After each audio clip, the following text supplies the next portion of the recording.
ഒരു സെല്ലിലെ വാല്യൂ മറ്റ് സെല്ലിലേക്ക് സ്വാപ്പ് ചെയ്യാൻ വേണ്ടിയിട്ട് നിങ്ങൾ കോപ്പി പേസ്റ്റ് ആണ് ഉപയോഗിക്കാറ്. അങ്ങനെയാണെങ്കിൽ ഈ ഒരു ട്രിക്ക് നിങ്ങൾക്ക് വേണ്ടിയിട്ടുള്ളതാണ്. അപ്പോൾ നിങ്ങൾക്ക് ഈ ഒരു ജോൺ ലിസ എന്ന നെയിം അങ്ങോട്ടും ഇങ്ങോട്ടും സ്വാപ്പ് ചെയ്യണമെന്ന് വിചാരിക്കാം.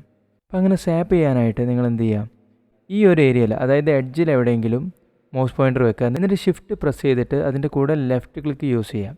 ഇനി നിങ്ങൾക്ക് ഇവിടെ താഴത്തോട്ടേക്ക് നീക്കാൻ വേണ്ടി സാധിക്കും. ഇപ്പോൾ ഇവിടെ നമുക്കൊരു ലൈൻ വന്നതായിട്ട് കാണാം. ഇവിടെ നമ്മൾ റിലീസ് ചെയ്യുമ്പം ഇവിടെ രണ്ട് നെയിം തമ്മിൽ സ്വാപ്പ് ആയതായിട്ട് കാണാം.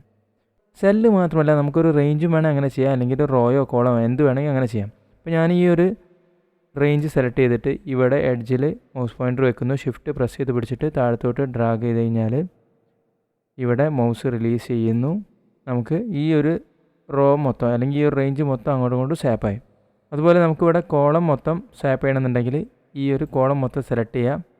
ഇവിടെ എഡ്ജിൽ മൗസ് പോയിൻ്റർ വെക്കുക, ഷിഫ്റ്റ് പ്രസ് ചെയ്യുക, എന്നിട്ട് ലെഫ്റ്റ് ക്ലിക്ക് ചെയ്ത് പിടിച്ചിട്ട് റൈറ്റിലോട്ട് നമ്മൾ മൗസ് പോയിൻ്റർ നീക്കുക, എന്നിട്ട് പ്രസ് റിലീസ് ചെയ്യുക. അപ്പോൾ നമുക്കിതുപോലെ കോളംസും തമ്മിൽ സ്വാപ്പായി. അപ്പോൾ ഇതുപോലെ എളുപ്പത്തിൽ നമുക്ക് ഡാറ്റ സ്വാപ്പ് ചെയ്യാൻ പറ്റും. അപ്പോൾ കോപ്പി പേസ്റ്റ് ഉപയോഗിക്കുന്നത് നിങ്ങൾക്ക് നിർത്താം. ഈ വീഡിയോ നിങ്ങൾക്ക് ഇഷ്ടപ്പെട്ടാൽ ലൈക്ക് ചെയ്യുക. നമ്മുടെ ചാനലൊന്ന് സബ്സ്ക്രൈബ് ചെയ്തേക്കണേ.